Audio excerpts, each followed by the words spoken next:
of skeptics are meeting in Toronto next month to question the events of 9/11. The meeting comes as thousands are set to gather to remember the lives lost on this, the 10-year anniversary of those attacks.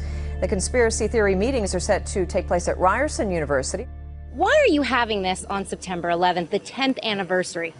Well, I think the 10th anniversary is the appropriate occasion to sum up all the research that's been done over 10 years, which suggests that the story we've been given about 9/11 is not true. We are actually researchers, in my case, university professor for 30 years, doing my best research on this, and we're trying to determine what happened, why it happened, and who did it, those kinds of questions. And we're saying the official story is wrong. I think if you open your mind to the possibility that we're right, it's not insensitive, it's actually crucial. Why would Canadians want to build their foreign policy and their domestic policy on a lie? Anniversaries are important, and we knew that the 10th anniversary of 9/11 would be important one way or another, whether we did anything or not. And I had some fears about how it would be used. It would be used to promote myth and lie and deception. It might be used to reinvigorate the flagging war on terror. There's always Syria, there's always Iran, and so on left to go. But there's another way that it also could be used that I worried about, and that is to put the whole thing to bed, so to speak, to say this is now part of history. This is not the present anymore, this is the past. And because it's the past, it'll be in the history books and the kids will read it. That is the official narrative, the lie about 9/11. And I thought, in order to try and prevent that, we've got to have an event on the 10th anniversary which will say, this isn't over, this is just beginning. This is just beginning. The events of 9/11 have served as a cause or pretext for two major wars, producing incalculable suffering in Iraq and Afghanistan, and increasing instability throughout the Middle East. 24 Canadians were among the direct victims of the 9/11 attacks. 6 times that number of Canadian soldiers have died in Afghanistan in the longest running of the 9/11 wars. And the kettling and mass arrests of more than 1,000 peaceful demonstrators at last year's G20 protests in Toronto, while the police made no attempt to interfere with the actions of a disorderly minority, was one sign of the extent to which civil liberties have declined in post-9/11 Canada. The importance of 9/11 as a historic turning point, then, is not in doubt. But much of what happened on that day, in the period leading up to it, and in its immediate aftermath, remains in doubt, in terms most particularly of the agencies and causalities involved in that sequence of events. Our 4-day hearings, then, will thus have a quasi-judicial structure. The presentations of the expert witnesses will be evidence-based rather than speculative.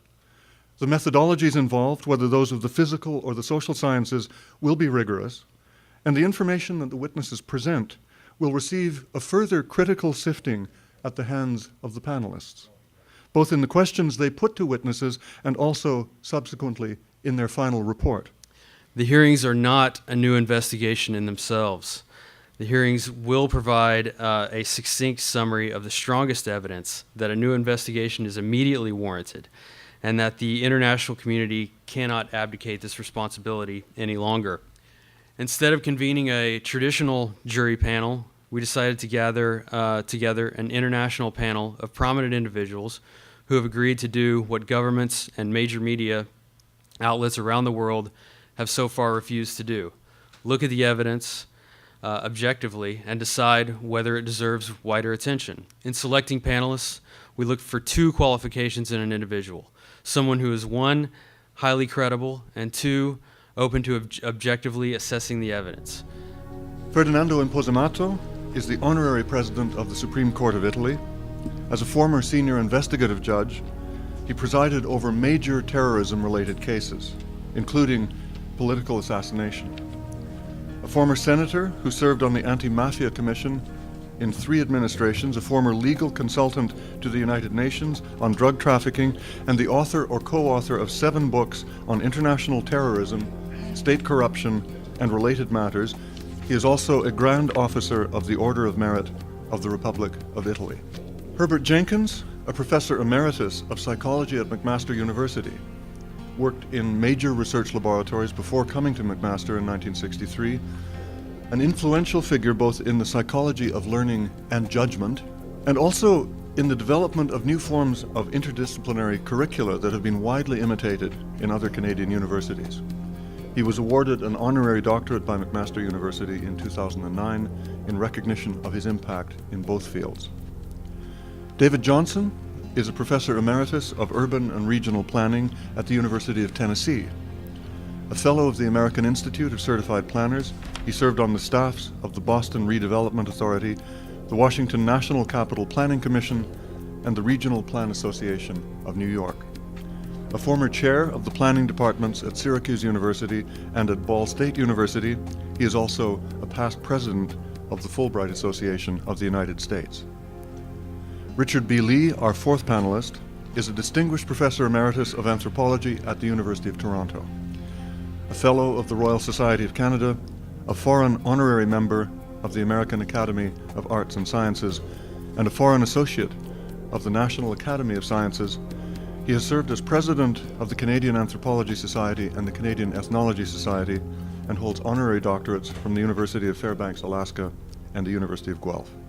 Over the course of 4 days, the panel will listen to evidence that has been collected over the last 10 years that contradicts the official government version of events. Each witness will present an opening statement and then answer questions posed by the panel. The panel has been given considerable latitude in the subject and nature of the questions they may ask, and we expect the witnesses to answer every question to the best of their knowledge. After the hearings have adjourned on the fourth day, the panel will reconvene over the following weeks and months and make a decision on which aspects, if any, of the evidence presented deserves further investigation by governments with subpoena and political power. The panel will then publish a final report, which I will help draft and edit, setting forth a recitation of the evidence presented and the panel's conclusions regarding the strength of the evidence and recommendations on how to proceed. Thank you for continuing on the path to seeking the truth on this 10th anniversary of 9/11 and for inviting me to speak to you. My name is Laurie Van Auken. On September 11, 2001, my husband Kenneth went to work at Cantor Fitzgerald in the North Tower of the World Trade Center. Ken was on the 105th floor of Tower 1 when American Airlines Flight 11 hit his building. Soon we would learn that there would be only a congressional investigation and only into the intelligence failures that led to 9/11. But by then we knew that every governmental agency had failed us on September 11th. NORAD, the FAA, the DOJ, in addition to the FBI, CIA, and NSA. We wanted an investigation into all of the actions and failures that had led to the deaths of our loved ones and so many others on that horrible September day. The four of us, Mindy Kleinberg, Patty Casaza, Kristen Breitweiser, and I, became the September 11th advocates. Soon, other victims' family members from other states began referring to us as the Jersey Girls. We wanted 2 years for the investigation, but got only 18 months. Initially, only $3 million was allotted compared with $50 million allotted to investigating the Challenger explosion. We wanted subpoena power for each commissioner, but with pressure from the Bush-Cheney White House, there was an agreement made that would allow subpoena power only if the chair and vice chair, or at least 6 commissioners, voted for it. The first commission hearing was in March of 2003. Unbeknownst to us, our real work was just beginning. As watchdogs of the commission, the next 2 years of our lives were exhausting and exasperating as we battled the White House, Congress, the commission's executive director, Philip Zelikow, and at various times both with and against the 9/11 commissioners themselves on the various issues that arose. We fought along with the commissioners to get more money for the commission, to get an extension of time, to get access to important White House documents, and to get Condoleezza Rice to testify. We battled against the commissioners, trying to get them to subpoena recalcitrant witnesses and agencies, and were outraged when we learned they were using minders in interviews. We tried in vain to get them to fire their conflict-laden executive director, Philip Zelikow, and fought against allowing Bush and Cheney to testify together in a void with no transcript and no press. The 9/11 families, or at least some of us, were hoping for a real investigation with scholars and experts in the appropriate fields and evidence to back up the work. We had wanted true independence from politics. We had fought so hard to get this commission and did not want someone who clearly had huge conflicts of interest to be running the investigation. But unfortunately, that's what we got. 10 years after the 9/11 attacks, the old questions still linger and new ones have arisen. A real investigation into 9/11 has never been done. This is incredible considering the direction that we have taken as a country. The passing of the Patriot Act, entering 2 wars, and our entire foreign policy has all been based on the official account of 9/11. The proper place for the 9/11 proceedings would be a courtroom with subpoena power, rules for swearing in witnesses, and established protocols for handling questioning, cross-examination, and evidence. And ultimately, one would hope, real accountability for the actions that led to the deaths of so many. I represent 1,550 architects and engineers who are calling for a real investigation into the destruction of the 3 World Trade Center high-rises on 9/11. We are gathering together to demand a real investigation that accounts for all of this evidence, that uses the scientific method relative to its examination, that uses immunity to bring forth witnesses, and takes testimony under oath. That'll be a real investigation. We don't know who is capable of performing that yet. That's beyond our area of expertise. But we hope the Toronto hearings will aid us toward that end. Building 7, which was across the street from the main towers, also collapsed and provided us with the first example that we recognized of a building collapsing as a result of fire. Up until 9/11, we had never had a collapse of a protected steel building. But we've now had one. We now need to look and see what occurred. Fire is an organic process. It moves through a building every 20 minutes or so.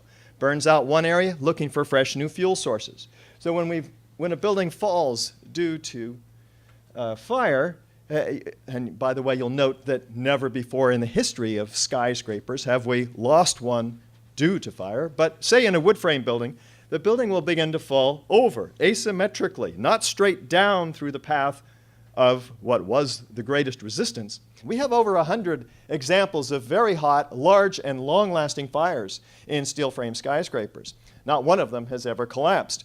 For instance, the 6-hour fire over 5 floors in New York. In LA, 3.5 hours over 5 floors. In Philadelphia, 18 hours over 8 floors. And in Caracas, Venezuela, 17 hours over 26 floors. Not one of these has ever collapsed. Now, here is some mid-rise buildings that have collapsed due to earthquakes in this case. We have the building falling over to the path of least resistance. It's a chaotic process. Note that you can see at the bottom on the ground what was a building. It's recognizable as a building. The structural steel components have not dismembered from each other. The concrete is not pulverized to powder. This is really important because when we look at the 3 high-rises on 9/11, we see something quite different. Prepare yourself. These buildings were blown up with explosions. There's thick, billowing, enormous clouds of pyroclastic-like smoke with suspended solids from the pulverized building materials and concrete. Let's take a look at controlled demolitions where explosions can be harnessed quite efficiently. We have hundreds of examples from all across the country from which to make our comparison because this is how we use explosives to demolish high-rises. So this is what a high-rise looks like while it's being demolished with explosives. Controlled demolitions can be engineered in many different ways. Normally the purpose is to bring a structure down while avoiding damage to adjacent structures and to do so quite efficiently, economically too. Typically a tall building like these are demolished by placing thousands of cutter charges throughout the columns and beams in the building and then detonating them in a very precise order, progressing outward and upward, synchronistically timed floor by floor. Destroying the inner columns allows the weight of the building to pull the exterior inward, and destroying the building from the bottom up allows the weight of the building to be harnessed to do some of the destruction. So the result is an implosion like you see here, producing a vertical, symmetrical collapse at nearly freefall acceleration into a consolidated rubble pile that's broken up and ready for loading and shipment. Let's listen to Dan Rather narrate this as we take what may be our first look at World Trade Center 7's collapse. Now, here we're going to show you a videotape of the collapse itself. Describe that. Now we go to videotape, the collapse of this building.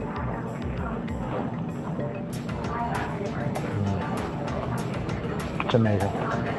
Amazing, incredible, pick your word. For the third time today, it's reminiscent of those pictures we've all seen too much on television before, when a building was deliberately destroyed by well-placed dynamite to knock it down. Is there a straight-down symmetrical collapse of this building into its own footprint? Let's look from West Street.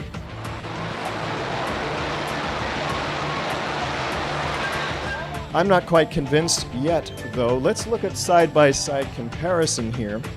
On the left is World Trade Center 7. On the right is a known controlled demolition. Is there any similarity? Is there enough similarity to warrant an investigation into the possible use of explosives, particularly given that every high-rise that has come down with explosives, and that no high-rise has ever come down due to fires? They claim that they considered explosions, and they ruled them out based on the fact that they were not credible because they weren't loud enough. And that was their criteria, that was their justification for not looking at data about explosions. Well, there's lots of evidence of explosions. And if you think about it, there's lots of ways that explosives could be used to take out a building. Instead of completely cutting a column, they might have cut the joints, they might have blown the bolts, they could have done all kinds of things as methods of taking out a column. They could have used incendiaries to take out the column more slowly and weaken the building, and so any last-minute blast was just a minimal thing to do the final breakage and so forth. But there's a lot of ways that you could tailor how noisy the actual process ended up being. So they're using a very high threshold of sound as their criterion for what's even going to be considered in their research. And so they just flat out did not look at explosives, period. There is really no question. It's a classic demolition. All support has been removed and the building falls straight down. We've seen it many times, always and only as a result of demolition. This is a profile of the World Trade Center Building 7. It was a tall trapezoidal-shaped building. It's situated a little more than 100 meters north of the North Tower across Vesey Street. It's 47 stories or 174 meters or 571 feet tall. Its footprint is basically the size of an American football field. It has 58 perimeter columns and 25 core columns. It was a massive building. The 23rd floor housed a specially reinforced bunker for the New York City Office of Emergency Management. The tenants of the building in 2001 included Solomon Smith Barney, the IRS Regional Counsel, the U.S. Secret Service, the DOD, CIA, New York City Office of Emergency Management, Security Exchange Commission, and several banks and insurance companies. Needless to say, it was a very security-minded place. A student took a video of me dropping a soccer ball from a ladder. I imported the video into Tracker, then marked the position of the ball in each frame. Tracker captures the position and time data from which it can compute velocity and acceleration and graph anything versus anything else, basically. This is a graph of velocity versus time for that soccer ball as it's dropped. And notice that the slope, this basically is a linear graph when you take velocity versus time when there's a constant acceleration. So note here, the slope is nearly constant at about 9.8 meters per second squared. Notice how in the end it deviates from a straight line, because as the speed builds up, the drag increases, and so you're actually getting a little bit of a noticeable effect due to air resistance, even just from a ball dropping a few meters like that, okay? So air resistance, as subtle a force as it is detectable. This is a graph for the roofline of WTC-7. Note that for well over 2 seconds, the graph is linear, so the acceleration, similar to the soccer ball, the acceleration is constant. The slope of the linear portion of the graph is essentially equal to the acceleration of gravity within the margin of error of the measurements. In other words, for this building, even though it is falling straight down through its own supporting structure, free fall actually happened. Notice also that there's a sharp onset of free fall. The building is holding steady, then it simply lets go. In the approximately 2.5 seconds of free fall, it falls over 100 feet, the equivalent of about 8 stories. Free fall is motion under the influence of gravity alone. All resistance must be removed. Some people argue that the resistance in the case of WTC-7 was not significant because the falling mass was so great.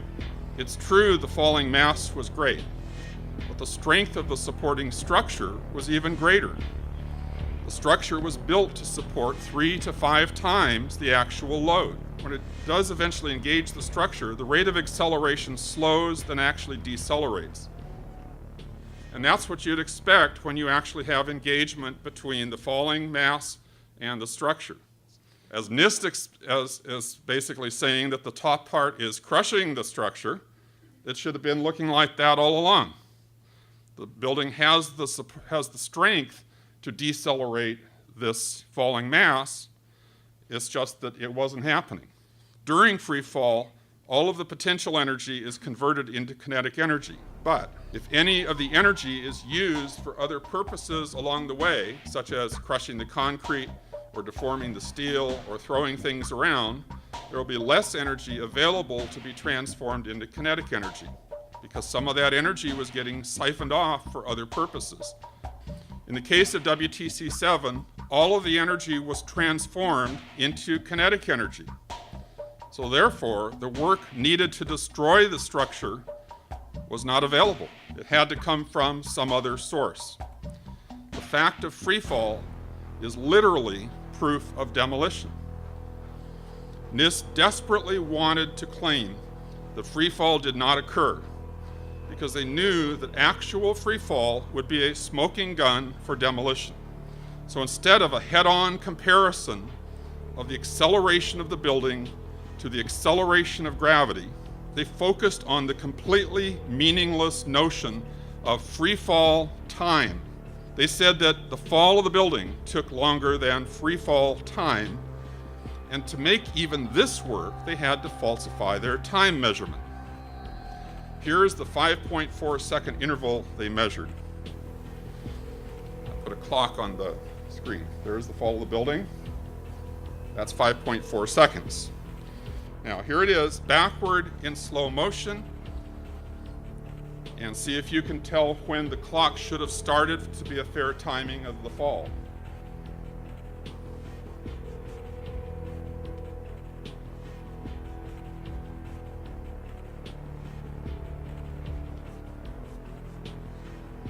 That's when they started the clock. Then they put their graph in a box which they divided into 3 stages. The real fall of the building starts in stage 2 and continues in stage 3. However, they tack on the erroneous early measurements as stage 1. They put a smooth curve through the data, which has absolutely no physical significance, except to spin their results to look like a single smooth continuous process. The overall time for their 3 stages is, as you guessed it, 5.4 seconds. But they did one more thing. Amazingly, someone at NIST added a nice straight red regression line through their stage 2 data. They even gave the equation of the line. It shows that the slope is exactly equal to the acceleration of gravity. So that red line is a flat out absolute admission of they're even closer to the acceleration of gravity than my measurement. They were right smack on the money. They're on that number for this accepted as acceleration of gravity in feet units, okay, 32. The red line on this graph means that NIST acknowledges WT7 came down without resistance and without doing any work for over 100 feet. It means all support for 8 stories was suddenly removed by something other than the falling mass. It literally means that NIST final report confirms WTC-7 had to have been a demolition. The NIST WTC-7 report has never been peer-reviewed. There's been no forum for critiquing or correcting the final report. This does not constitute science. It is instead an authoritarian declaration by a government agency that demonstrated repeatedly its unwillingness to consider the one hypothesis that could actually account for their observations. This was a 40-story building they've been watching all day. This is like watching the collapse of an active volcano. And the dust from it is not unlike that from a volcano. We are on the phone with New York Fire Department Lieutenant David Restuccio. Can you confirm it was number 7 that just went in? Yes, sir. And you guys knew this was coming all day? We had heard reports that the building was unstable and that it eventually would either come down on its own or it would be taken down.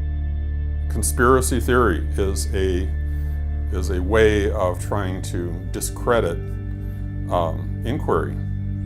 I mean, it's perfectly legitimate to say, here is a very, very serious event that occurred. It killed thousands of people right off the bat. It's killing firefighters still today. It's used to justify war. It's killed thousands of American soldiers. It's killed millions of Iraqis and Afghanis. It's literally in the millions. And to consider that investigating the roots of that is somehow not legitimate, or that you have to be somehow psychologically impaired, some sort of conspiratorial thinking. They're trying to psychologize all this to where people can dismiss people who even ask these questions. I think it's being a responsible citizen to ask questions of your government and to not just take what they say without any kind of critical thought.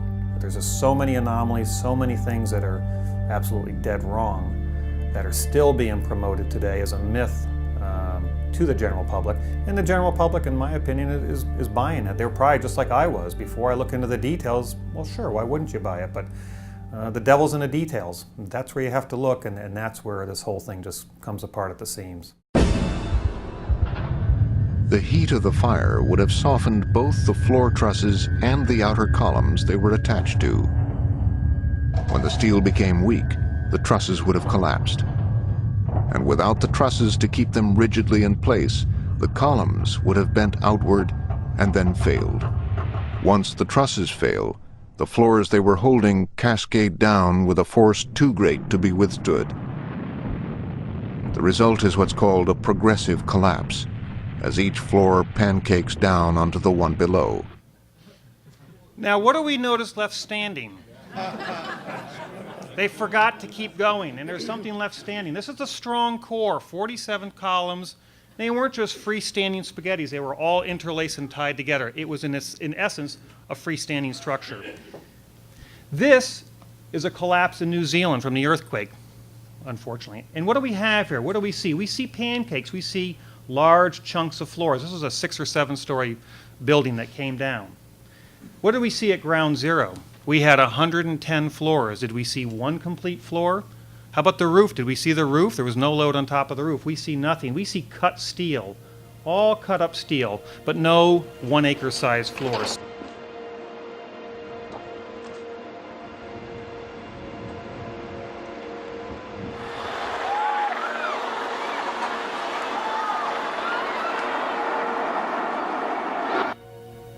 This is just with a sound off, same speed, and I'm going to slow it down here. What do we see? We see them racing down one side.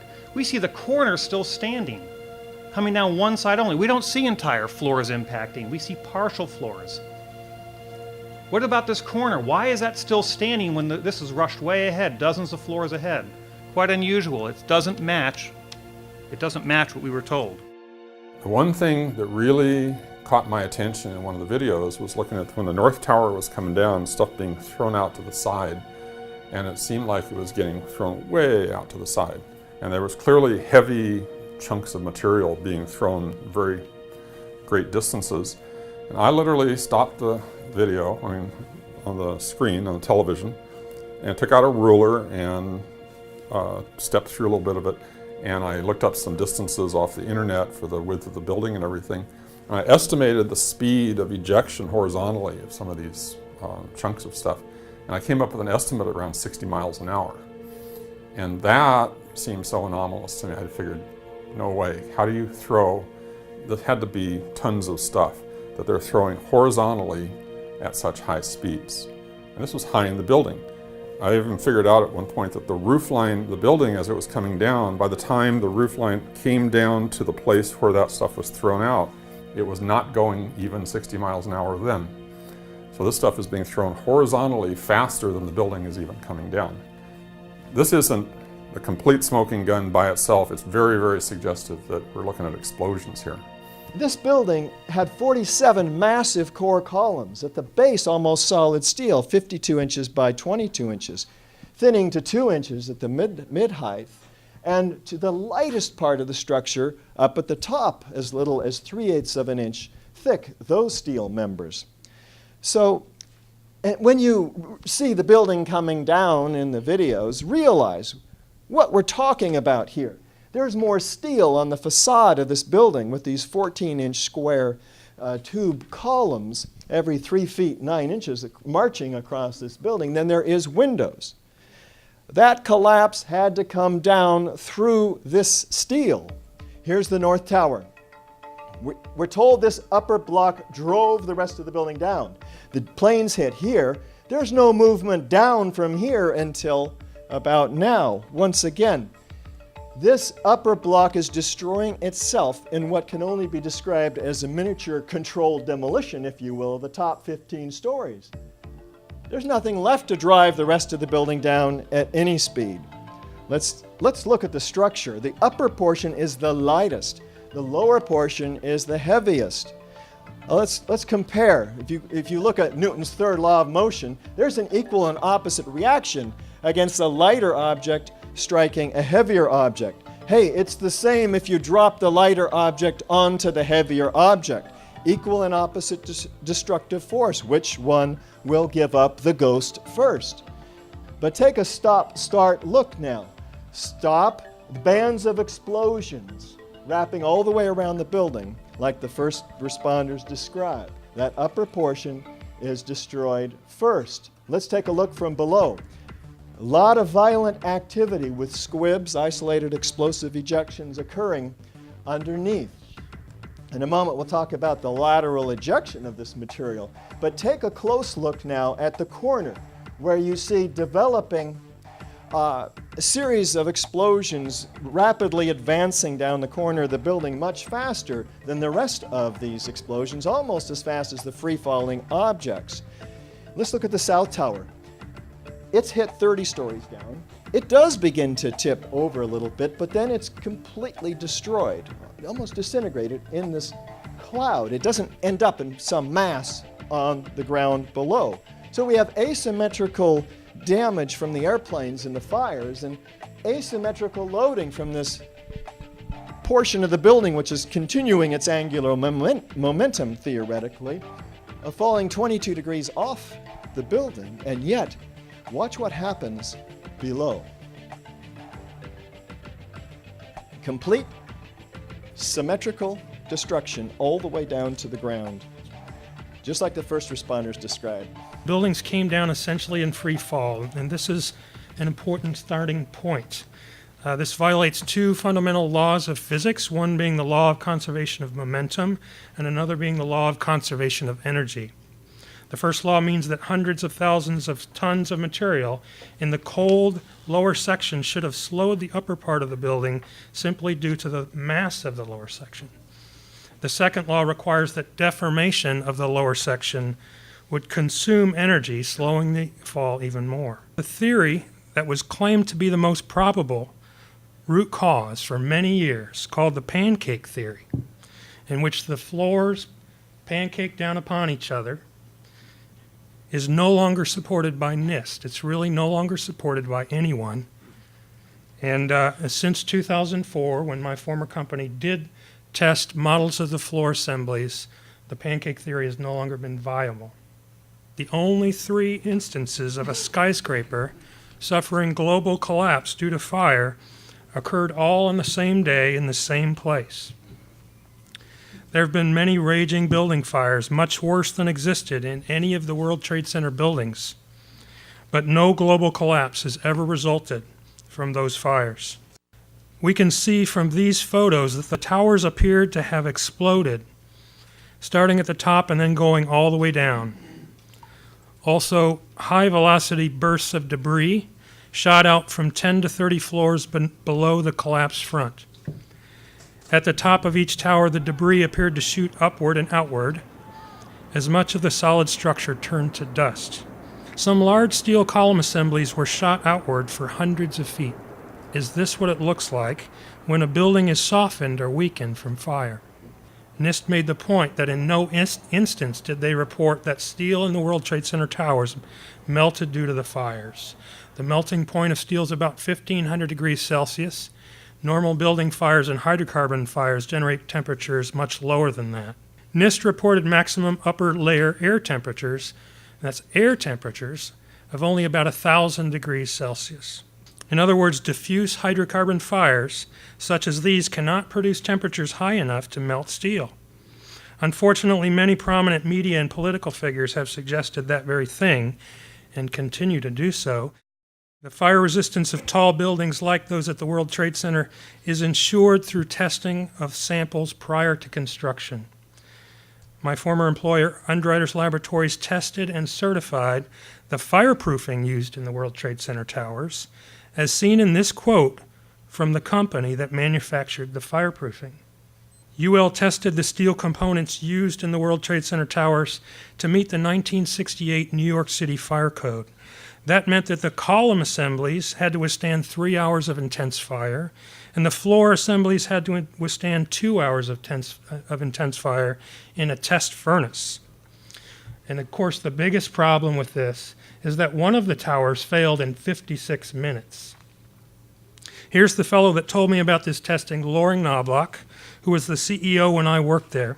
He later wrote to me and a few others saying, "We tested the steel with all the required fireproofing on it, and it did beautifully.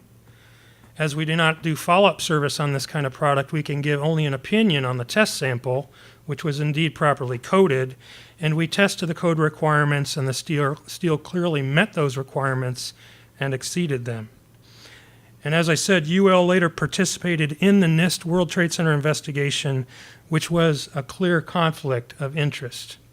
Here's a photo of one of those floor assemblies after the standard method ASTM E119 was performed. During this test, it was held in a furnace at a temperature over 1,000 degrees Celsius for a period of 2 hours. You can see the slight effect. The midsections of the assembly sagged a few inches, but the frame was not damaged and the floor held its load without failure. The weight loaded was twice as great as what was known to have existed in the World Trade Center. These experiments were performed on 4 separate floor models, all of which had less fireproofing than was known to have existed in the World Trade Center on September 11th. Even within NIST computer models, the sagging and pulling effects that NIST explanation depends on were not seen. NIST was simply not able to demonstrate this critical pull-in effect. Physical tests were not done, although that would have been decisive. The computer models did not indicate these forces either. And as a result, NIST made some fraudulent changes to the scenario. All the fireproofing was stripped off a large section of the computer-modeled building, and exaggerated temperatures were applied for twice as long as NIST had said occurred in the failure zones. That is, they applied exaggerated temperatures for 90 minutes instead of 45 minutes. But even then, the pull-in forces were not created in the computer. So NIST did something completely paradoxical. It disconnected the floors before applying an imaginary pull-in force. This is the opposite of science. This is not anywhere near science. No physical test done. The computer models did not give them the answer they want, so they do something completely fraudulent, which is exactly what they did. The National Institute of Standards and Technology, who was tasked with explaining these 3 collapses and who fabricated computer models with falsified input data that they will not give us, the access to verify their results, claiming that it would jeopardize public safety were they to release this information to the architects and engineers who are responsible for high-rise safety. This is NIST's computer model. Compare it to reality. What do you see? I'll point out about 6 things that I see. First of all, it stops 2 seconds into the overall collapse.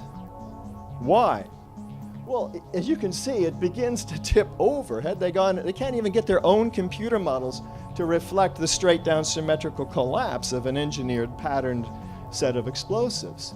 And you can see massive bulging and indentation at the bottom, which is not reflected at all in the perimeter steel frame skeleton of the building. What else do you see?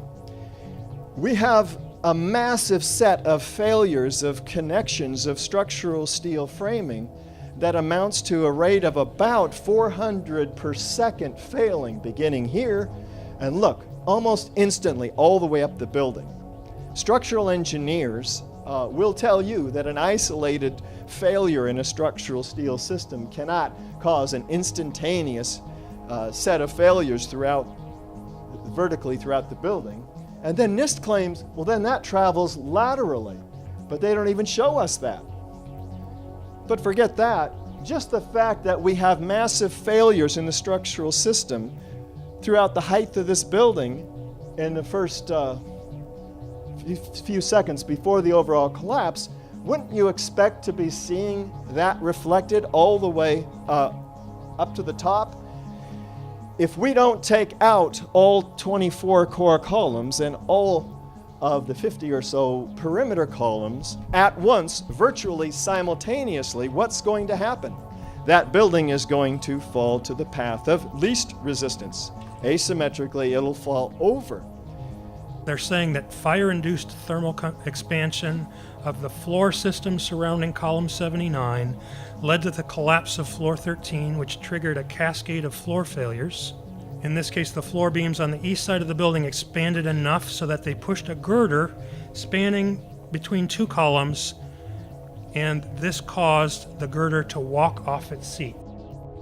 The most recent explanation for both the towers and World Trade Center 7 is false, but there's also a good amount of evidence now that points towards the explosive demolition of all 3 buildings, including the finding of incendiary and explosive materials in the World Trade Center dust. Now, one of the things that was found in the dust is that there were small iron microspheres found in the dust. These are very small spheres and they're round. And the reason they're round is, the only way they could have gotten round is if they were molten at one time. And they have a lot of iron in it. So it's another evidence that we had temperatures high enough to melt steel or iron. Of course, and we also saw molten metal flowing from Tower 2. There it is pouring down there. So there's evidence of high temperatures. This is about 7 minutes before the collapse of Tower 2. All of a sudden it starts pouring out. What is this stuff? Can thermitic material cut or melt steel? First of all, what is thermate or thermite or thermitic material? I had never heard of thermite before 3 years ago, ever. Thermite is a mixture of iron oxide and aluminum. And when you add sulfur to it, they call it thermate. I decided to do a little research on thermite and to find out what it could or could not do. I could not obtain nanothermite, so I made small quantities of old-fashioned thermate, which is not considered an explosive, with ingredients that are legal and readily available. Thermate is difficult to ignite. An ordinary fuse is not hot enough. But a magnesium strip, which burns white hot, will ignite the thermate giving off heat and white smoke. In addition to giving off heat and white smoke, thermate produces lots of small spheres of iron. These iron spheres are a natural byproduct of thermate and not from any steel, just like those iron spheres found all through the dust. Using an ordinary steel box tube, I had a slot milled along one edge. Welding the bottom and using clamps on the top to hold the powdered thermate in, I bolted it to a steel beam vertically. I called this device my thermitic box cutter. With only 1.5 pounds of thermate, or less than 1/100th of what the National Geographic experts used for their experiment, not only was I able to melt steel, but it also sliced a vertical cut. So I made a slightly larger thermitic box cutter and used two 3/8 bolts drilled and tapped on one side of the connection.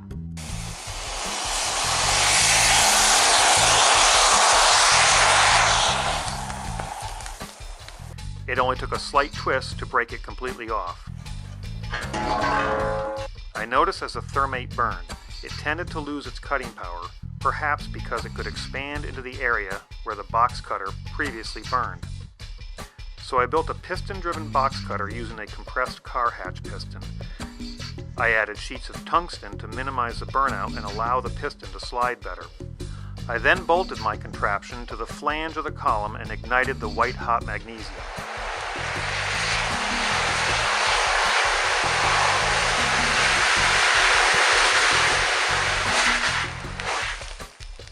It appears that not only can thermite melt steel, but it can also cut vertical column. Can thermite make pressure pulses and/or dust puffs? I guess it can. Can thermite cut bolts?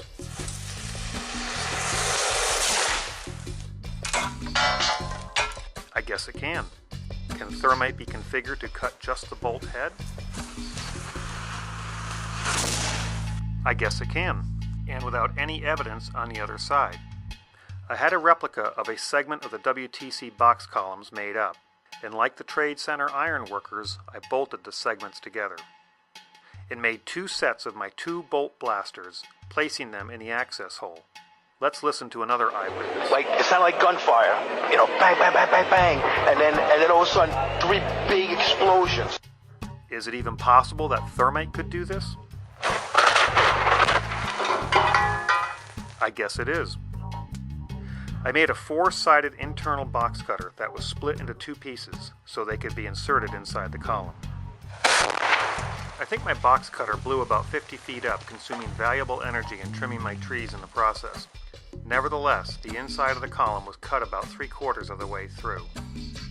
NIST failed to address the actual collapse dynamics of the World Trade Center towers, and in doing so, they ignored a great deal of the most important evidence related to the fall of the towers. That includes the sudden onset of collapse, the near free-fall acceleration from both of the towers, evidence of explosions and high bursts of debris coming off of the perimeter walls, and a lot of the other evidence of molten metal in the rubble piles and the high temperatures, which I'll speak about today.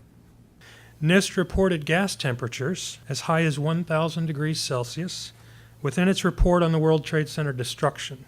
It's important to note that these are gas temperatures, not the temperatures of solid materials. But one problem with the maximum temperature cited by officials is that there are many eyewitnesses who claim that metal had been melted at the World Trade Center, and we know that could not have resulted from these temperatures. Here are just a few of the eyewitness statements that were made. The first one is from a man who worked for John Skilling, the design engineer of the World Trade Center towers. He said, as of 21 days after the attack, the fires were still burning and molten steel was still running. A chaplain at Ground Zero said, I talked to many contractors and they said they actually saw molten metal trapped. Beams had just totally been melted because of the heat. Dr. Keith Eaton of the Institute of Structural Engineers said, I was shown slides of molten metal which was still red hot weeks after the event. Another doctor from Johns Hopkins School of Public Health said in some pockets now being uncovered, they're finding molten steel. The temperature required to melt steel is 1,538 degrees Celsius, and it's far above the maximum gas temperature cited in the official report. So the solid temperature, evidence for solid temperatures, are much higher than what officials say the gas temperatures were. In a structural fire, steel temperatures lag behind gas temperatures for a number of reasons, including the thermal conductivity of steel, the effects of convection, and the fireproofing that's applied. Achieving a steel temperature of 1,538 degrees Celsius at the World Trade Center would require gas temperatures that are well above 1,538 degrees Celsius and far above the maximum of 1,000 degrees Celsius cited in the official U.S. government World Trade Center reports. I've seen evidence of the previously molten metal myself in the form of metallic microspheres that I've found in nearly all the nearly dozen World Trade Center dust samples that I've examined. Here are photomicrographs that I took of the first examples that I received in 2007. On the left here you can see what the content of a typical World Trade Center dust sample looks like under a microscope. These photos are at 100x. On the right are photomicrographs of particles that were extracted with a magnet from the bulk of the same World Trade Center dust sample. At the top of that, you can see the many metallic-looking microspheres and other droplet-shaped metallic particles. Below that are examples of red chip-like materials and other metal-looking objects. The spheres indicate not only that the iron or silicate was molten at one point, but that due to the small size of the spheres, a violent disturbance of some kind would have been necessary to shatter the molten metal into the small sizes seen. Various explosive or incendiary processes are likely explanations. The result was that the spheres we found were very high in iron and low in other elements. This agreed with the findings of the R.J. Lee group. You can see the trace in the lower section on the left from R.J. Lee and how it matches with the trace on the right from our team. The temperatures required to explain this evidence, listed here, cannot be explained by the temperatures given in the official reports on the World Trade Center. To provide even more corroboration for these findings, we need only look to the official U.S. government report that preceded the current one published by NIST. And slices right down through that plate, all the way down here. It's tough to see, but it's all concave where it's pushed in. Keep in mind that this thing should be able to survive that sort of outward force. I think the only way I'm going to find anything in this pile is with a magnet. The first report was from FEMA, the Federal Emergency Management Administration. Appendix C of their report provided strong evidence of extremely high temperatures at the World Trade Center in the form of highly corroded and eroded steel samples saved from the buildings after they were destroyed. FEMA described samples of steel that had been thinned to razor sharpness. In some cases there were inexplicable holes in the steel. The fire engineering professors who found the samples could not come up with an explanation for it. They also could not explain the sulfidation of the steel. That is, steel had been chemically changed at the microstructural level in ways that indicated a chemical eutectic mixture had been achieved between sulfur, iron, and oxygen, causing steel to melt. You'd get down below and you'd see molten steel running down the channel rails, like you're in a foundry. Yeah, like lava. Like it was lava from a volcano. This is like watching the collapse of an active volcano, and the dust from it is not unlike that from a volcano. Surface temperatures in the debris piles were found to be as high as 750 degrees Celsius a week after 9/11. As you've heard already today, there's an explanation for all this officially unexplained evidence. This explanation is that the thermite reaction was present and occurring at the World Trade Center on 9/11 and afterward in the pile at the World Trade Center site.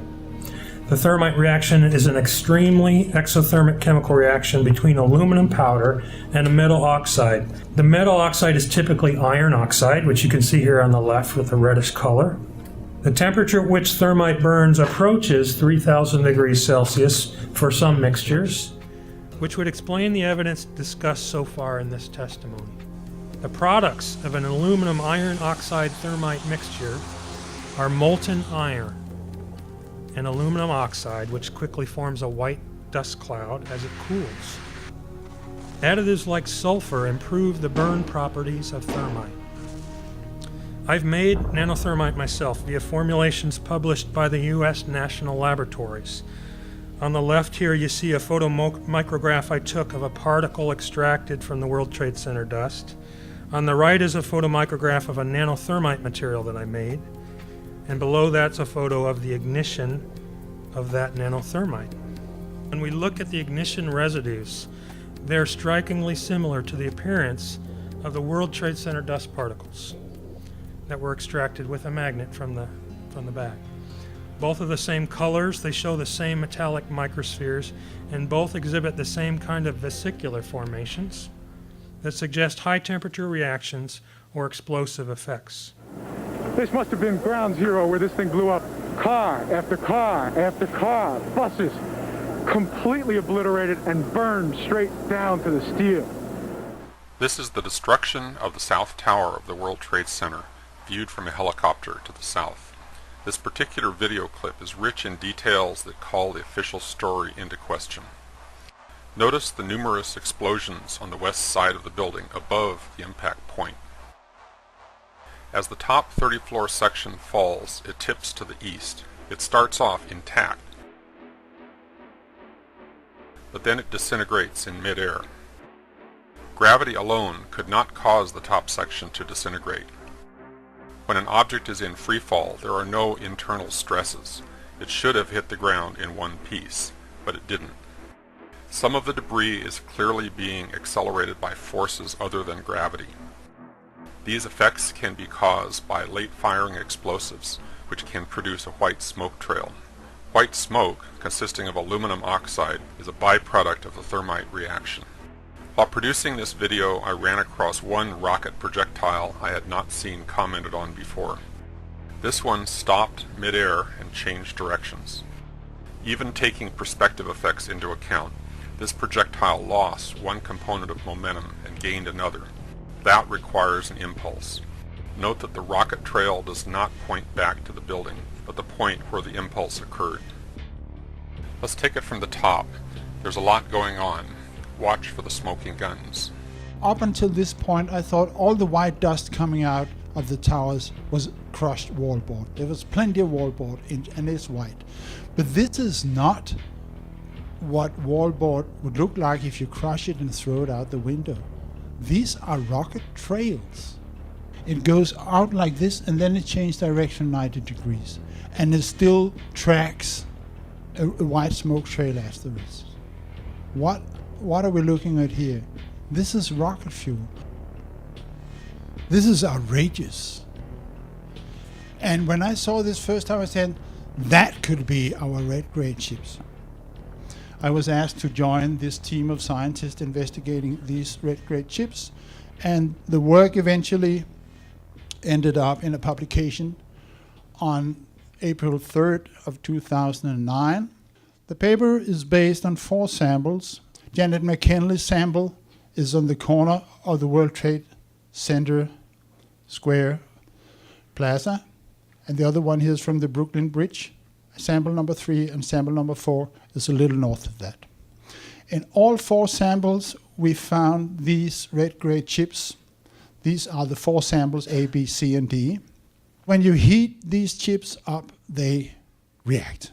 We think that there is a pretty good resemblance between this chip, which has been ignited in the laboratory, and this chip, which has been found in the World Trade Center dust.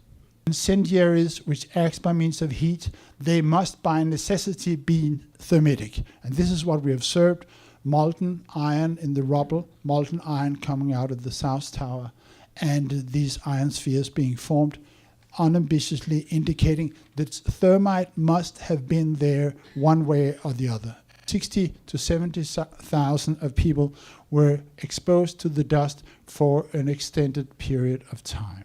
And they looked into the lung tissue on World Trade Center responders.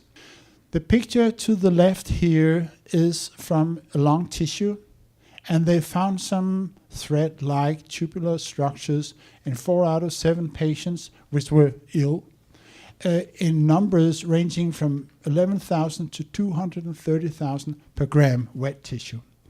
This is the same material which they found also in the World Trade Center dust. Formation of carbon nanotubes requires 3 conditions must be fulfilled. You must have very high temperatures, and you must have a source of carbon atoms, which means an organic chemical present, and you must have a metal catalyst, among which iron happens to be one of the best. This means that ignition of the nanothermite should be ideal circumstances for formation of nanotubes. This is a picture from the patients in the Mount Sinai study. This is what we find as a product of the nanothermite reaction. We could prove that your story is false. And I don't use the word prove lightly. But when you have people coming up with a story that violates the laws of physics, not just once, but repeatedly, you can say, okay, that story's wrong, and what we have to do now is hope that the people of the world have at least enough grasp of science to see what we want to explain, to understand what we want to explain here. The idea that these buildings came down because of explosions, and even more specifically because of explosives planted in the building, was an idea found all over the place on 9/11. On the scene by eyewitnesses, even on television, on the radio, in the paper. Very common. And it's important that we know that. It changes our perspective on this. So here's my first video.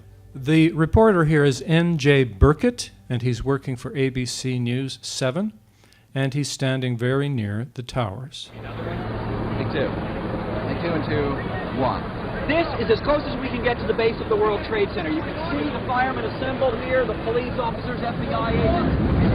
The towers, a huge explosion now raining debris on all of us. So this man had to pick up, he and his companion had to pick up the camera and run for their lives.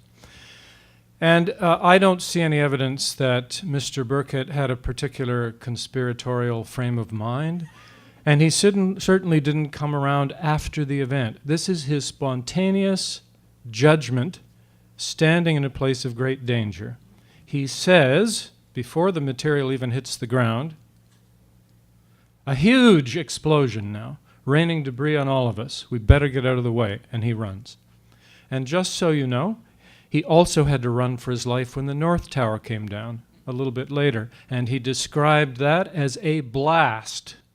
So here we have some people who are off screen in, I assume, their apartment or condo in New York City, watching and filming, in this case, the North Tower in the distance, and we can hear them talking in the background.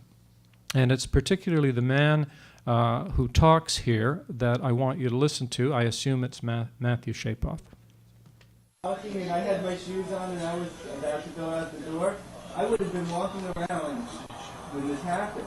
Oh my God! That was a bomb that did that. Oh God, look at that! That was a fucking bomb that did that. There's no goddamn way that could have happened. Again, this gentleman didn't come along after the scene. He made his judgment as the North Tower came down, and he made it just as the debris was beginning to hit the ground. That was a bomb that did that, he said. Now, by the way, I just want to remind you what I'm trying to prove here. I'm not using Shapoff's evidence to argue that controlled demolition took place. I'm not even at that stage of the talk yet. I'm simply making a historic point about history, that there were people on that day who made the spontaneous judgment that these buildings exploded. You want to call your mother or something? We just heard one more explosion. That's about the fourth one we've heard. The two buildings then exploded. They were leveled. But there was another explosion on the far side of one of the buildings from where we're standing. The reverberation and another explosion on the right-hand side. There seemed to be another explosion, and also on the right-hand side. There was also another explosion. We're not sure if that was extra reverberation from what happened at the World Trade Center, or if that was an added explosion. All of a sudden, there was a roll, an explosion, and we could see coming at us a ball of flame stories high. It was blown up.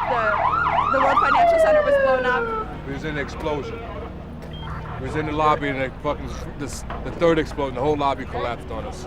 Is that a secondary explosion? Yes, it was. That was Yeah, definitely a secondary explosion. Because we was inside waiting to go upstairs, and on the way upstairs, the whole fucking plane blew. It was like 3 explosions after that. We came in after the fire. We came when the fire was going on already.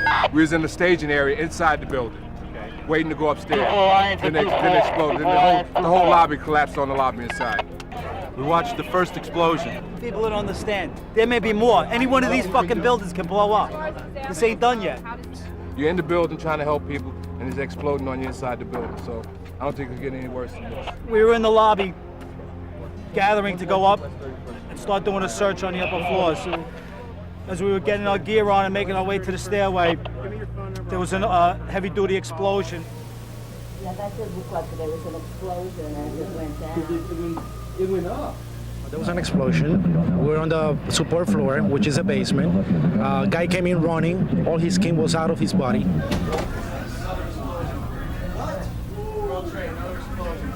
Another explosion at World Trade.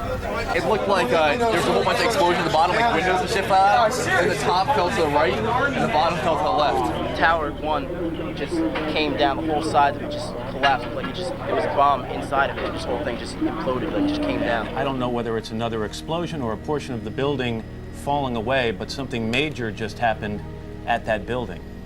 We just witnessed some kind of secondary follow-up explosion on the World Trade Center number 2, the one that is on the south that is difficult to make out through the debris and smoke. The second tower, the only one that was standing, tower number 1, just we saw some kind of explosion, a lot of smoke come out of the top of the tower, and then it collapsed down onto the streets below. There has just been a huge explosion. We can see a billowing smoke rising.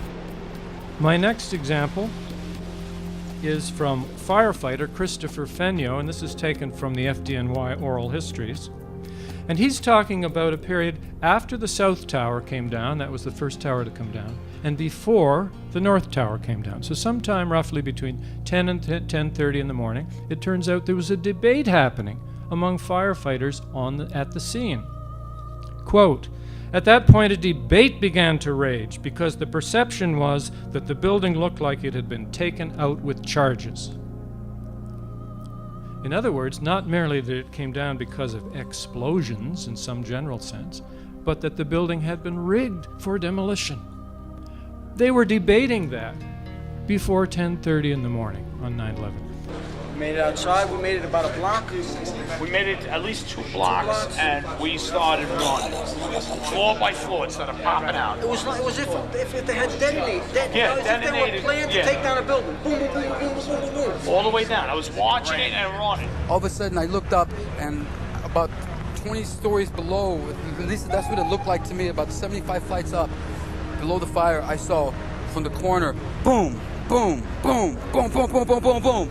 Just like 20 straight hits, just went down, and then I just saw the whole building just went, and as the bombs were going, people just started running, and I sat there and watched a few of them explode, and then I just turned around, and I just started running for my life, because at that point, the World Trade Center was coming right down, right above us. This is very good eyewitness testimony. This, as far as I can tell, this footage is entirely independent from the Nade brothers film. That means this gentleman, Paul Amos, did not see the firefighters, and they did not see him. And here they are independently on the day itself, and we know it's the day itself. We can see Building 7 in the background during Paul Amos's testimony. The same gesture. Boom, boom, boom, boom, boom. Here's what he says. And by the way, this man doesn't guard himself. The firefighters don't go so far as to say they were explosions. They just say they looked like them. He doesn't guard himself. All of a sudden, I looked up, and about 20 stories below the fire, I saw from the corner, he's talking about the North Tower, the same building that the 2 firefighters were talking about. I saw from the corner, boom, boom, boom, boom, boom, boom, boom, boom, boom, just like 20 straight hits, just went down. And then I just saw the whole building just went, phew. And as the bombs were going, people just started running. And I sat there and watched a few of them explode. And then I just turned around and I just started running for my life, because at that point the World Trade Center was coming right down. The fire trucks that were there originally were on fire. Windows were blown out. Cars were exploding. There's big holes in the side of buildings that the explosion fired out to. They told me afterwards it wasn't explosions. I was talking to one of the architects that they pulled in, because he was talking to me about it. He said, "What did you see?" I said, "I saw the fire, and when I looked up, I saw around the 70, because the fire was on the 96th floor. So I looked down, and it happened probably 70, 75. I can't be specific. I looked, and I could see the corner, and it just started going pop. It just started going boom, boom, boom, boom, boom. And he goes, "How fast?" I go, "Like firecrackers." Now, there's no evidence that Paul Lemos was ready to give up what he believed he thought he saw. But already on 9/11, on the scene, he's being told what he didn't perceive.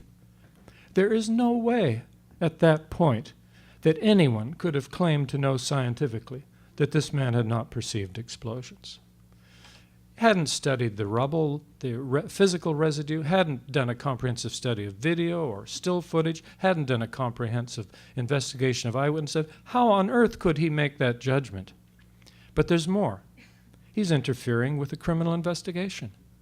I don't care whether you look at this as a homicide investigation or a fire investigation or a bombing investigation. In all three cases, it's clear that eyewitness testimony is important and that you go to the scene and you gather it. You don't tell eyewitnesses what they did and didn't perceive. This eyewitness evidence has been ignored or suppressed by the 9/11 Commission and the National Institute of Standards and Technology. And I can be fairly brief here, because if we ask how many references there are to eyewitness statements about explosions in the towers in the 585 pages of the 9/11 Commission, we find that there is one sentence fragment. They are discussing firefighters who were in the North Tower when the South Tower came down, and this is what they say. Those firefighters not standing near windows facing south had no way of knowing that the South Tower had collapsed. Many surmised that a bomb had exploded. That's it, in 585 pages. This implies that eyewitnesses who thought there were explosions were in the North Tower at the time the South Tower came down. In fact, most of them weren't. It also implies that they made a mistake. And they made that mistake because they had an impeded view. They weren't near a window. They couldn't see what was going on. This is grotesquely misleading. Many eyewitnesses were looking directly at the towers. And I've already showed you examples. So whether it's deliberate or not, this is an extremely inadequate and misleading way of dealing with this important testimony. If we ask about the National Institute of Standards and Technology now, which was given the specific job of figuring out why these buildings collapsed, how many references are there to eyewitnesses to explosions in the towers in the 295 pages of the final report? 0. Not one. Now you need to know that the 9/11 Commission and NIST had access to the same material that I have access to. And yet they both miss my 156 eyewitnesses to explosions, not to mention many other eyewitnesses that are not in my list. Whether that's deliberate suppression of evidence, which would be a crime, or whether it's simply massive incompetence, does not concern me today, because either way, we have an investigation that is thoroughly inadequate, and that's why we need a new one. My son Bobby, almost 10 years ago, died right here at the site of the North Tower. We came up to New York and we did find his body. We took Bobby home that week and buried him a week later on Tuesday the 18th. For years and years, I've been trying to find out what happened that day. A few years ago, I finally ran into the doctor who examined Bobby, and he gave me an outline. He told me not to look at the pictures, but he gave me an outline of all his injuries. And all his injuries were in the chest and in the face. Back of him, no problem. His skull was still intact, but everything was blown off his face. He lost his arm and severe lacerations of his chest. So from what I talked to the doctor, Bobby died instantly. The bottom elevator, the glass, just flames exploded out the front of the World Trade Center. Glass flew everywhere. What happened was I was down in the basement. All of a sudden we heard a loud bang. And the elevator doors blew open. Some guy was burnt up. So I dragged him out. His skin was all hanging off. So I dragged him out and I pulled him out of the parking lot. This was what was left on it. Pulled him out. When I pulled him out, I looked up and the second bomb blew off. Bobby walked into the lobby, or might not have even made it into the lobby, and there was a huge explosion. In an explosion, in a detonation, The air that shoots out from that explosion is supersonic. The gases shoot out in supersonic speed, and then the heat follows it. The 9/11 Commission hearings states that a fireball from the plane hitting from the 93rd up to the 98th floor, because the plane went in on an angle. The idea, again, the commission saying that only a fireball created this damage. The fireball, supposedly that came down, does not have that energy. Remember, every window in the North Tower was blown out. You have an area of 208 feet by 208 feet. It's impossible that a fireball created that damage. So therefore, my thing with Bobby was that he was walking into the towers. There was a huge explosion. It killed him instantly, hit him in the face, hit him in the chest, obviously took off his arm, and that's how he died. And remember, the 9/11 Commission report refused to acknowledge the testimony they got from firemen, from policemen, from the EMS workers of these explosions that were taking place in the sub-basement. And both the 9/11 Commission report and NIST lied about that. The FBI's official 9/11 investigation codename is Pent Bomb. Interestingly, the Pent Bomb codename and the translation of the BOM in the codename for the word bombing was just the other day confirmed again by still FBI Director Robert Mueller in Time magazine just this May 9th. The FBI's SIOC Strategic Operations Center filled to capacity on 9/11 and remained that way through Pent Bomb, the FBI's cryptonym for Pentagon, Twin Towers, and bombing. Now that's very fascinating because the official story, of course, in the 9/11 Commission report and all the media that follows their lead is that bombs really weren't involved at the World Trade Centers or the Pentagon. But the Pentagon, I now know from interviewing eyewitnesses, expected a terrorist attack on the building that morning, but with explosives of some kind. Bomb-sniffing dog teams were at the Pentagon Metro stop at least as early as 7:30 a.m. I've personally interviewed a Fort Monmouth TDY auditor named Michael Nielsen, as well as the very famous Army area survivor April Gallup, for 2 hours with under oath testimony on videotape. And they both stated that there were bomb-sniffing dog teams in the Metro stop. So the Pentagon expected some kind of an attack, apparently with explosives that the dog teams were sniffing for that moment. I was walking on the Pentagon's innermost corridor across the courtyard when the incident happened. I heard two loud booms, one large, one smaller, and the shockwave threw me against the wall. This is one of many photographs that were originally from the Department of Defense that are available on the web. Mechanical engineer Michael Meyer has stated it is physically impossible for the C-ring wall to have failed due to the impact of plane debris of any kind in a clean, neat circle. Like the one seen here at the inside of the C-ring is the signature of a shaped charge explosive and definitely cannot be, he said it was impossible, from an impact from any kind of plane debris. Meyer spent years in aerospace, structural design, and the design and use of shaped charge explosives. If a plane or any object, any impactor, would come in at an oblique angle, which the official story says, and goes diagonally through 3 rings, that you're not going to have a perfectly round exit hole. If it's the front of a fuselage or even a round engine, it would have to impact coming perpendicular to the wall. The official story, of course, says that there is a single exit hole on the inside of the C-ring. This is a graphic taken from the Washington Post immediately after 9/11 from Pentagon sources, DoD sources itself. There are 3 exit holes listed from the Pentagon's own immediate sources to the Washington Post after 9/11, not just one. This is an aerial photograph that the Pentagon provided to all the media right after 9/11. You can see it on the web. This is the so-called official exit hole right here. But there are 2 others that in turn perfectly match these 3 so-called exit holes from the Pentagon's own release data, and here it says exit holes, plural. The government lied about inside explosions. Do you think it's telling the truth about the one and most famous outside explosion in the 5 famous frames from the 2 videotapes of the security cameras in the parking lot of the Pentagon that the videotapes were released in the Moussaoui trial in August of 2006?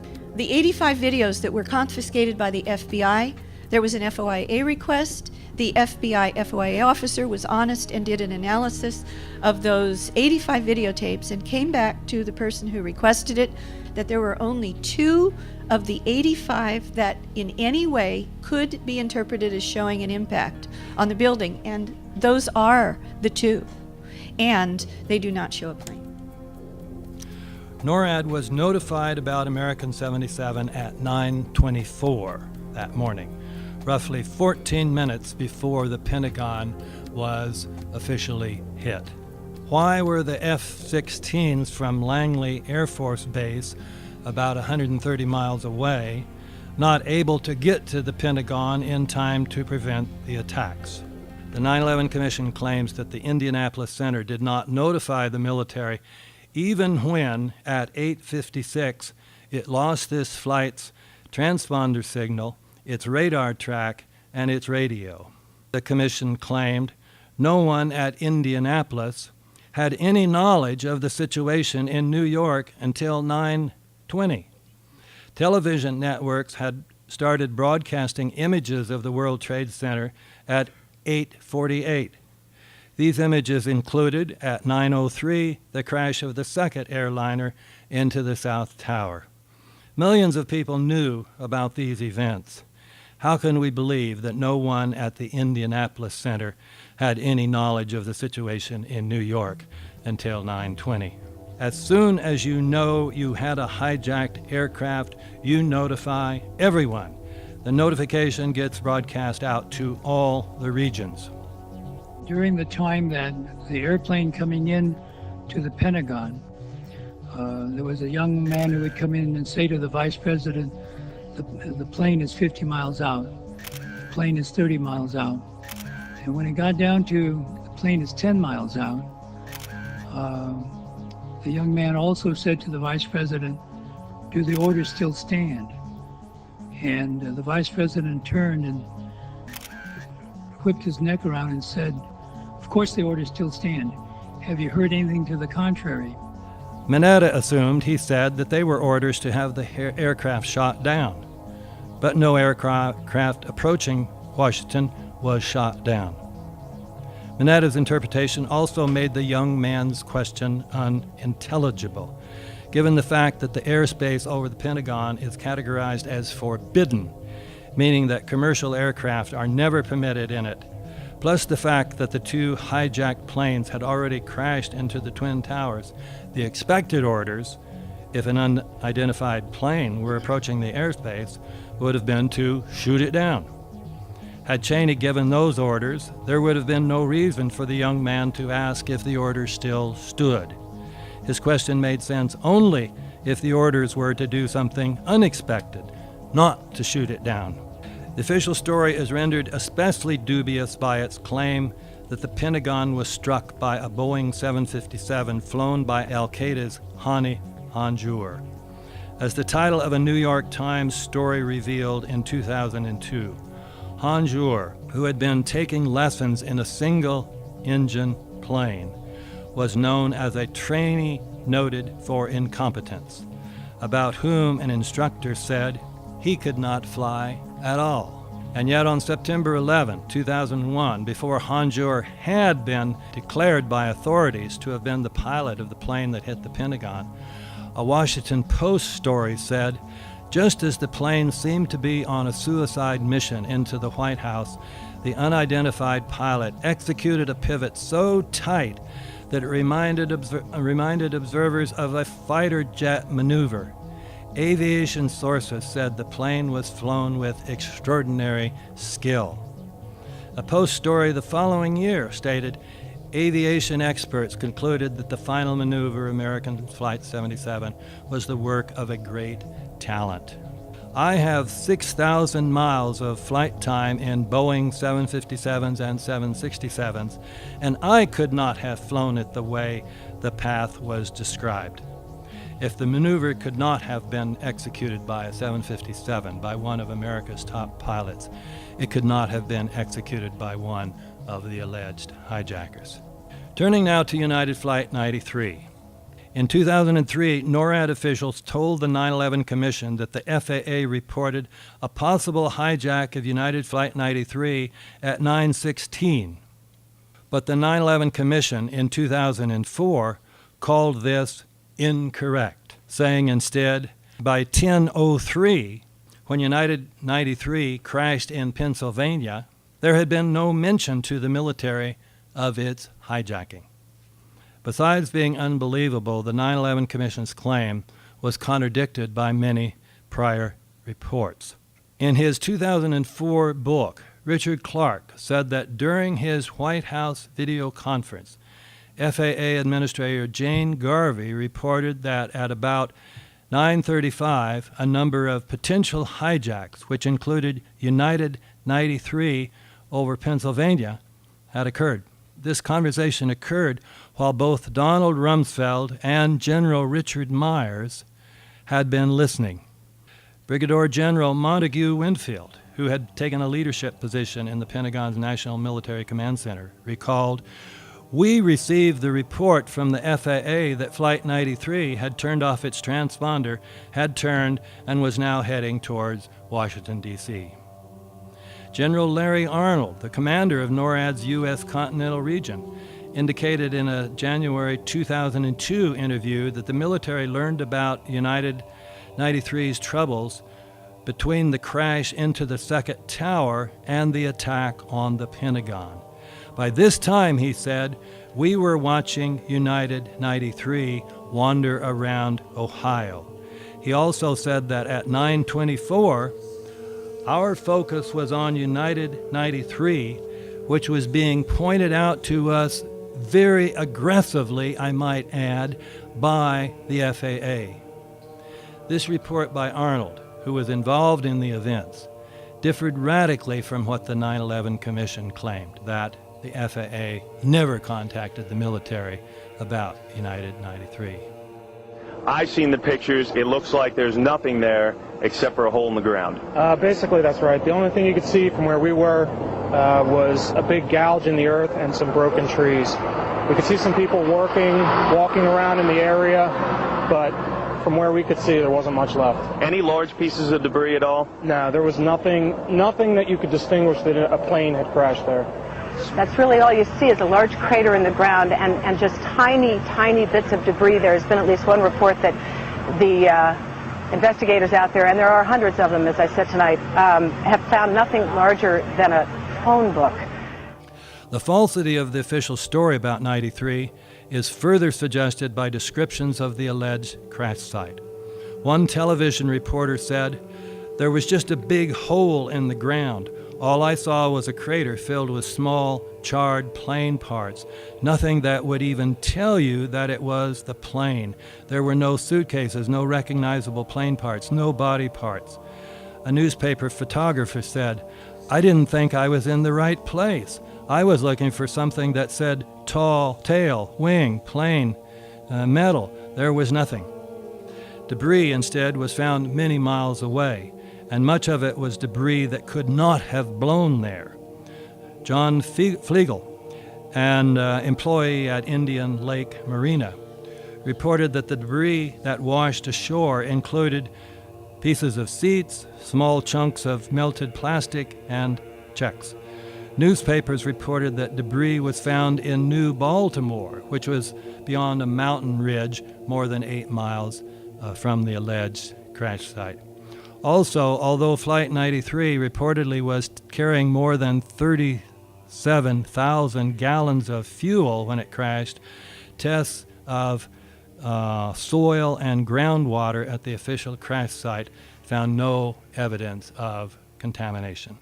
Vice President Cheney's performance on the morning of 9/11 The fact that he gave two different accounts of when he got to the PEOC, the bunker under the White House, one of them has to be false, so that he gave, whether or not he gave a true account, we know he gave a false one. Cheney and Rumsfeld were planning for the suspension of the U.S. Constitution when neither of them were in the government at all. And that is a sign, I think, of something gone very strange in this country. So that's, to me, the key area of what's called continuity of government, or COG. Now, the 9/11 Commission report concedes that COG was implemented that day. There are focal points where we know that we need information that is still being withheld. So step one is to get the information out. And that's the whole battle will be won or lost there. If we win the battle to get stuff released, then I think the rest will be, it'll become clear what needs to be done after that. There was a systematic CIA pattern of withholding important information from the FBI, even when the FBI would normally be entitled to it. This pattern is a major component of the 9/11 story, because the behavior of these two eventual hijackers was so unprofessional that, without this CIA protection from the Alex Station Group, they would almost certainly have been detected and detained or deported long before they boarded Flight 77 in Washington. And so, I may add, would have been the other hijackers with whom they had been in contact. A very relevant example is the first World Trade Center bombing of 1993. Relevant because Khalid Sheikh Mohammed, the alleged mastermind of 9/11, was one of the 1993 plotters as well. The FBI had an informant, Ahmad Salem, among the plotters, and Salem later claimed, with supporting evidence from actual tapes of his FBI debriefings, that the FBI deliberately chose not to shut down the plot. We was start already building the bomb, which is went off in the World Trade Center. It was built by supervision from the Bureau and the DA, and we was all informed about it, and we know that the bomb start to be built. By who? By your confidential informant. What a wonderful, great case.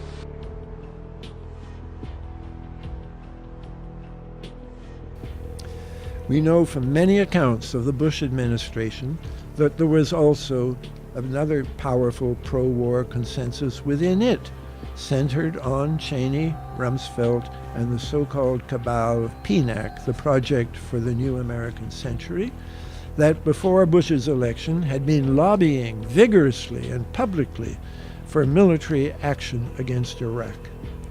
We know also that Rumsfeld's immediate response to 9/11 was to propose an attack on Iraq, and that planning for such an attack was indeed instituted on September the 17th.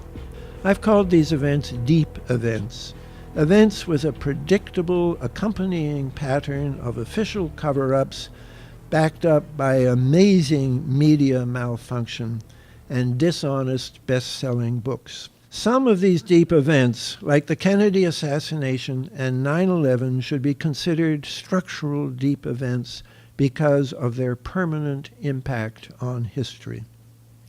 It is striking that these two structural events, the Kennedy assassination and 9/11, should both have been swiftly followed by America's engagement in ill-considered wars. The reverse is also true.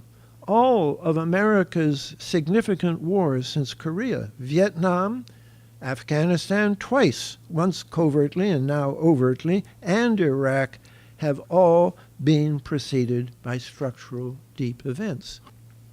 America, I argue in my latest book, has become dominated by a war machine in Washington, a war machine that has been building incrementally since Eisenhower warned us about it in 1961.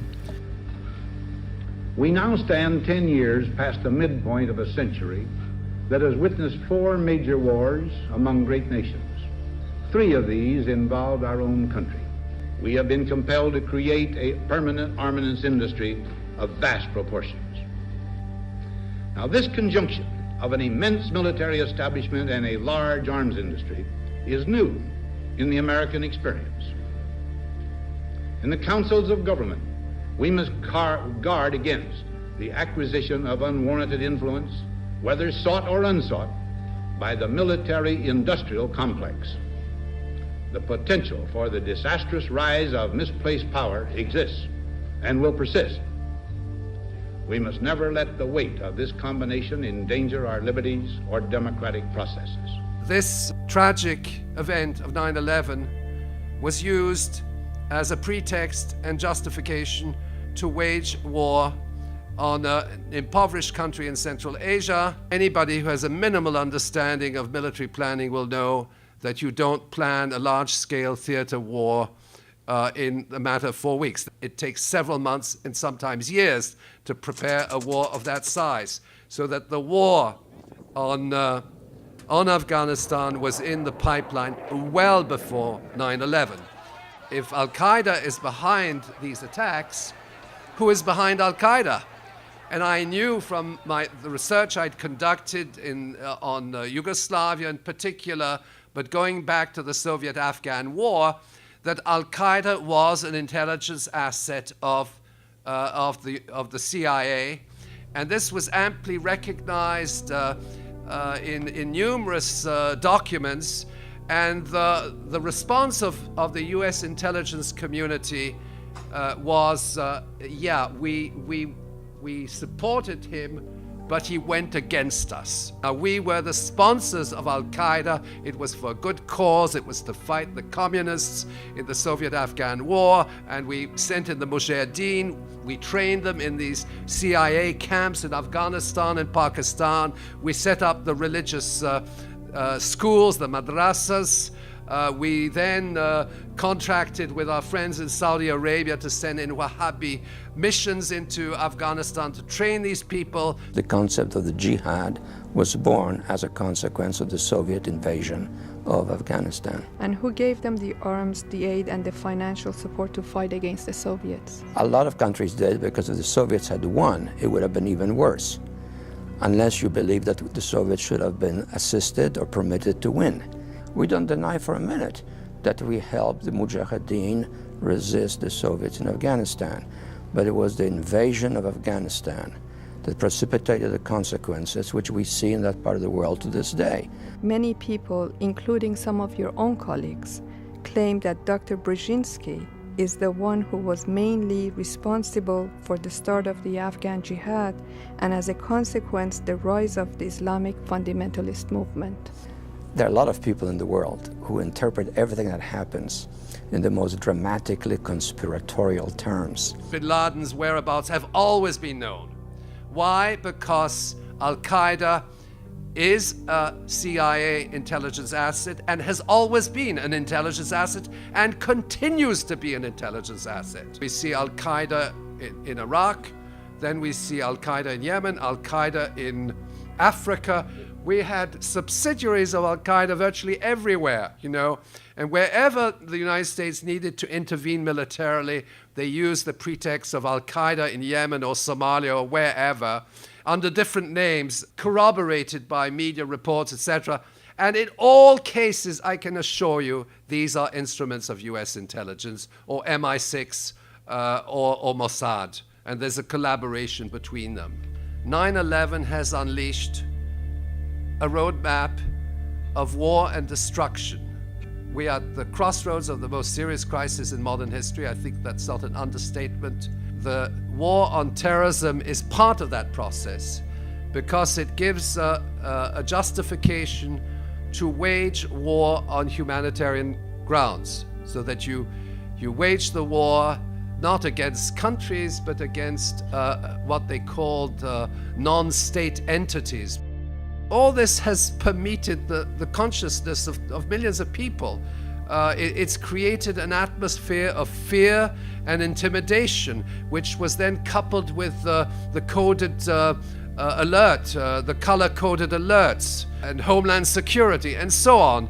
It was a pretext to wage a war without borders, which in essence is a war of conquest, and it was also a pretext to implement far-reaching changes at home through the Patriot legislation, through national security, protection of borders, and so on and so forth.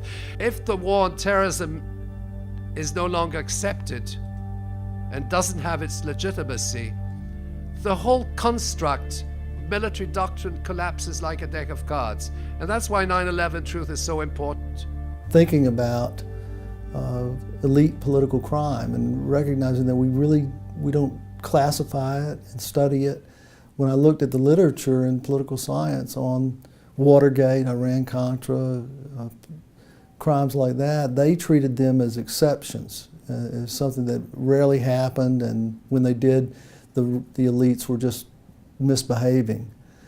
But the more I looked into it, I realized, well, these are fairly common events. They're not often investigated, but they're pretty well known, and they're fairly common. And so I started studying this kind of criminality as a type of crime, like white-collar crime or hate crime, and I classified it, and I began collecting examples of it, and 9/11 fit the pattern. The investigation did not include any consideration of controlled demolition. Nobody looked in the debris for explosives or incendiaries.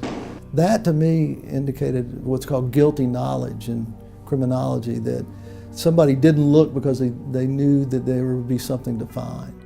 One of the things I started studying was the Nuremberg war crimes trials, because there was an example of political crimes being prosecuted. And in the war crimes trials, the Nazis were accused of setting the Reichstag on fire. The main evidence was that immediately there were laws passed. They had a list already the night when the Reichstag was on fire. They had a list of the people they wanted arrested.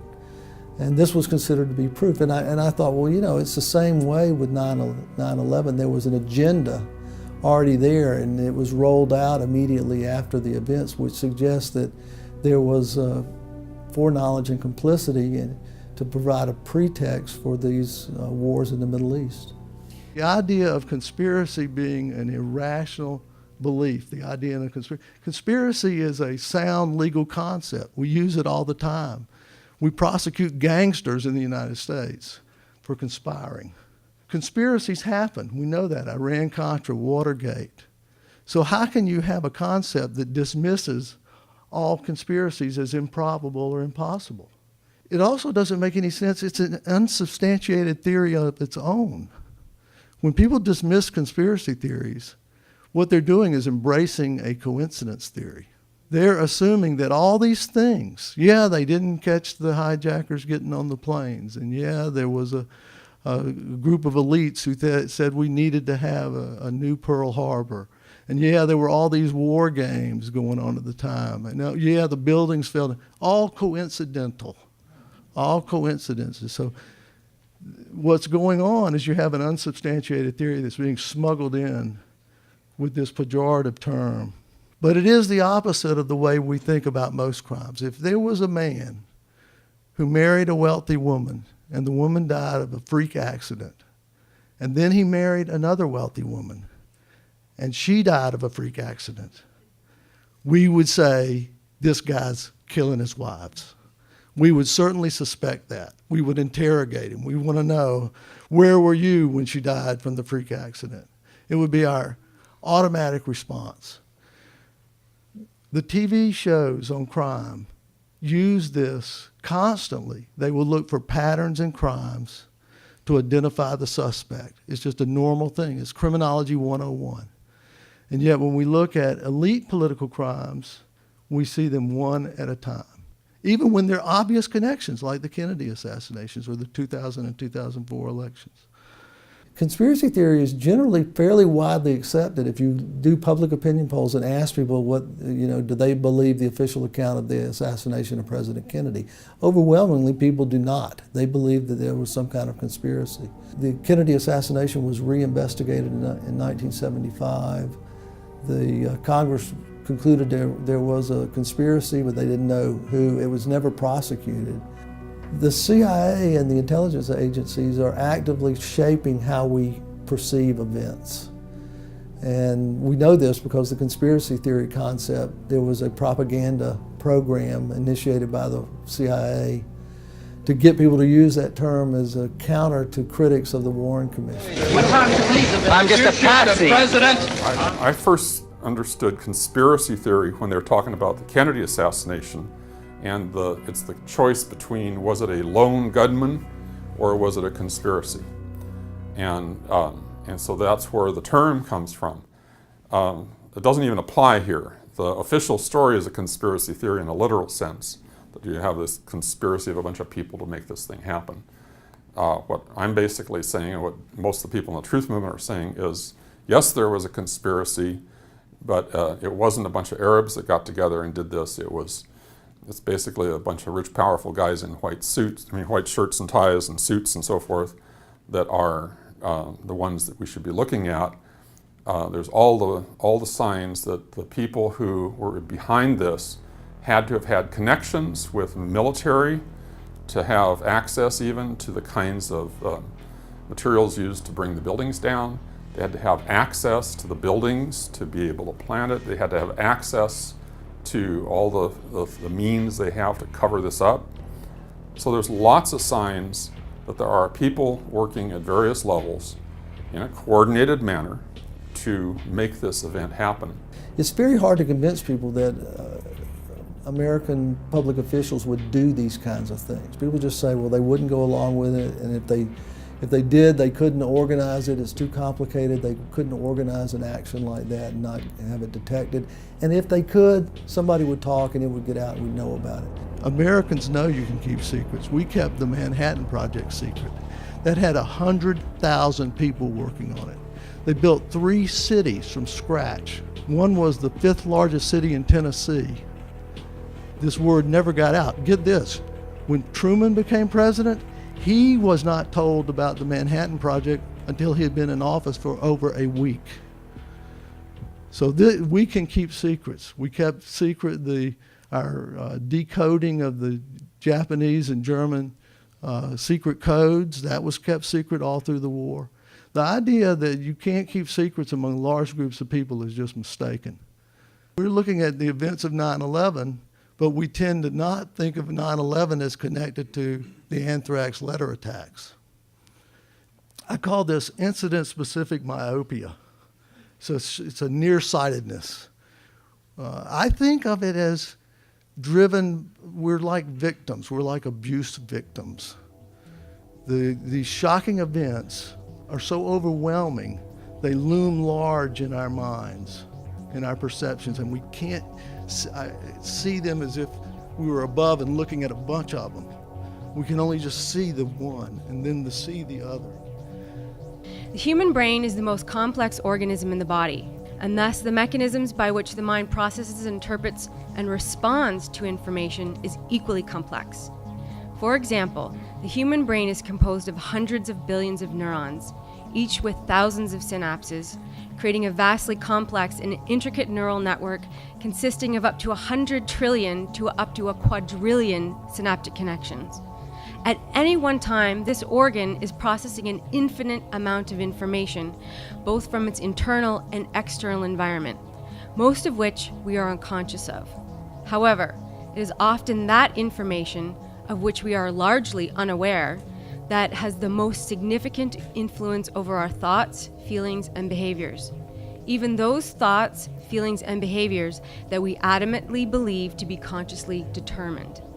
We assume that when we are looking at something, we are consciously analyzing it based upon the visual information that is entering the brain from the eyes. But this is not entirely accurate. In fact, visual stimuli transduced by the rods and cones in the eyes and sent by electrochemical signals to the central nervous system via the optic nerves does not go directly to the occipital cortex, which is the primary region responsible for processing visual information. Instead, it first goes to the lateral geniculate nucleus of the thalamus, another region of the brain that is a part of the limbic system and important to emotional arousal.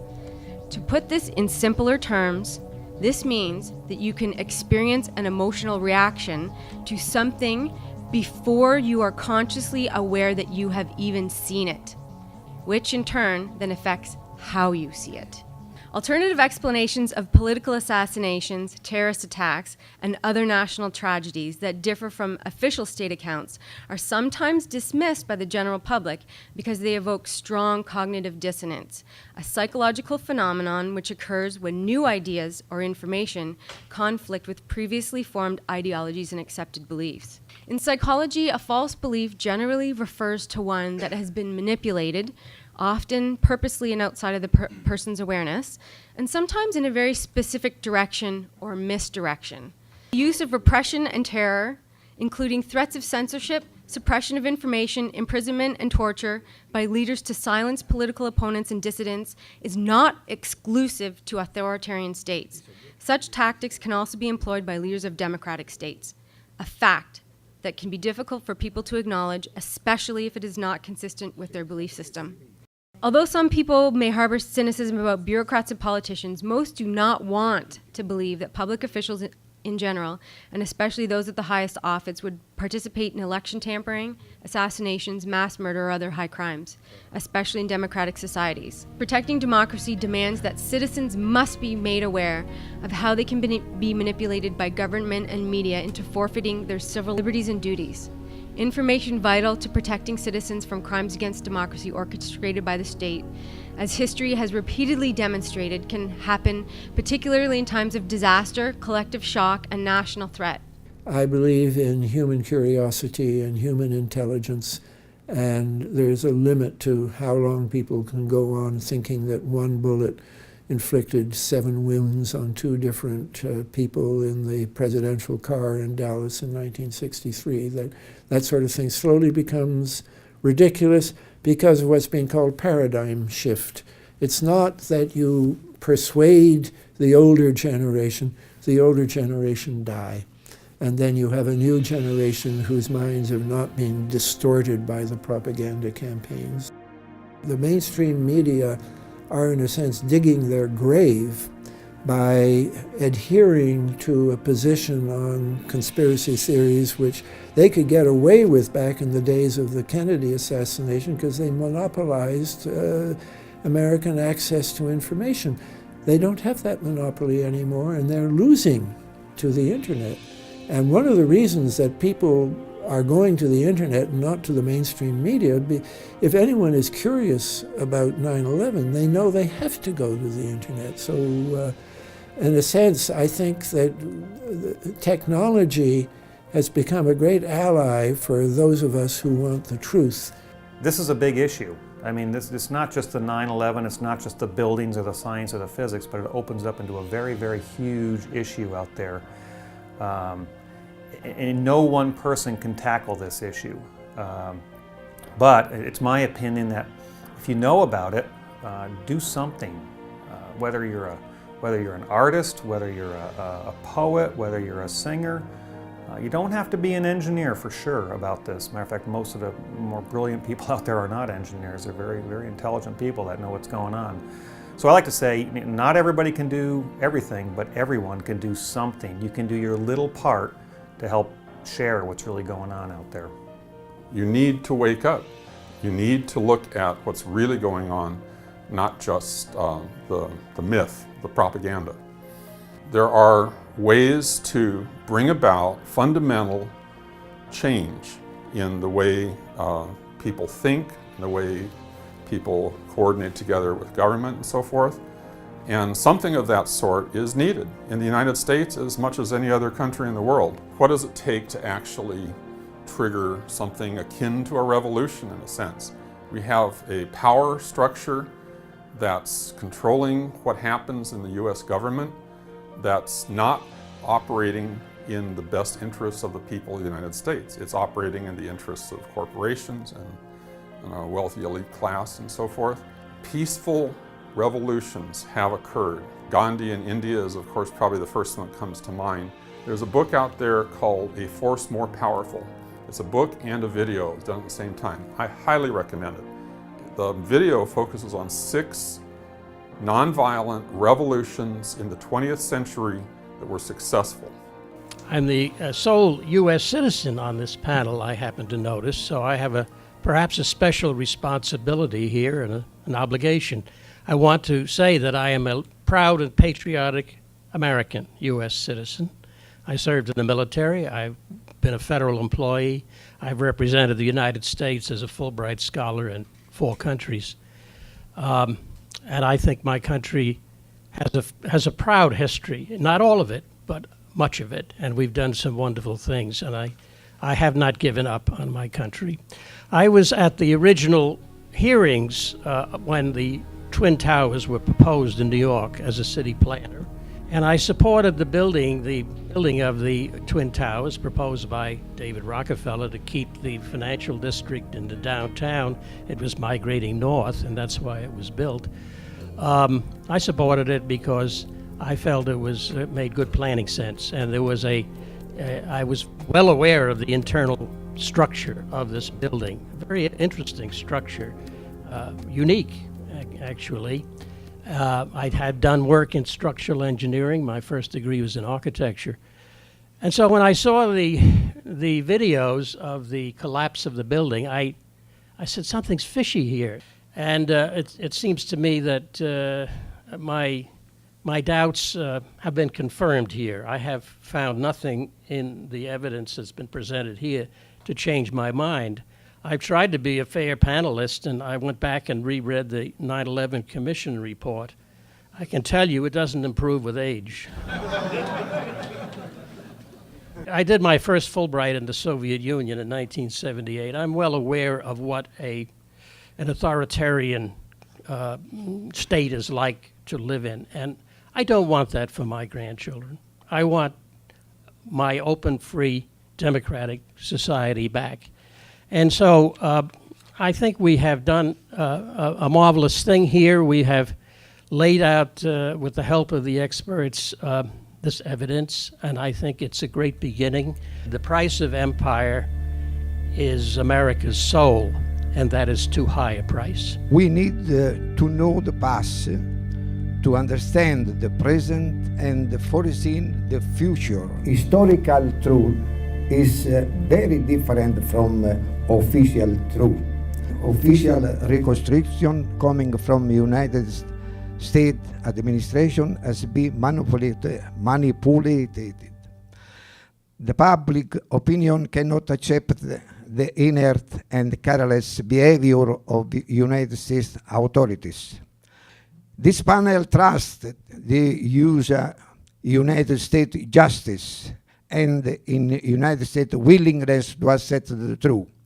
Nevertheless, if the inert and careless behavior should continue, we would be obliged to start legal proceedings before the International Criminal Court of Hague, according to Article 7. This article establishes the jurisdiction of the International Criminal Court for the crimes against humanity.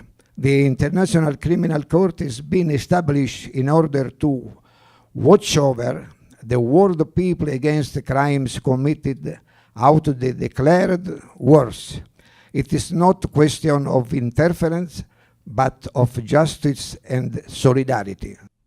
The task before the Toronto hearings and the 9/11 Truth Movement going forward is to begin to tackle and overcome the heavy inertia of the mass media as its grip on the public, the wider public, the public face of the 9/11 story, which is a mass of mythology hardening into theology and hardening into dogma. There's a massive psychological investment in these myths by the public, even by the public who otherwise may be highly critical of the government of the U.S. and have no illusions about its flaws, but nevertheless are not able to embrace the evidence that we've been dealing with here.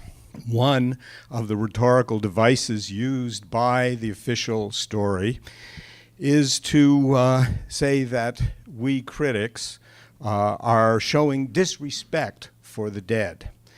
And on the contrary, it seems really important to say that by really seeking the true sources of their tragedy, of their deaths, we are showing real respect for them. Some of the areas that we've thoroughly explored here, and I believe we've drilled down to bedrock on such topics as the physics and kinetics of the collapse of the Twin Towers, which absolutely cannot be explained by the quote-unquote official story. And we're getting really exciting insights on the chemistry of the dust and what it reveals. We have focused on the strongest evidence and reasoned arguments that the official account of 9/11 is not true. Any open-minded person, in my view, who genuinely seeks the truth and is willing to examine the evidence would support a real inquiry with the power to subpoena witnesses and with the political clout to pry loose from a secretive government evidence that they have so far managed to suppress. Our success may depend on more progress in changing public perceptions, and that depends on our ability to open minds to the disturbing evidence that some part of our democratic state is guilty of mass murder of its citizens. And on this point, there are serious obstacles to overcome.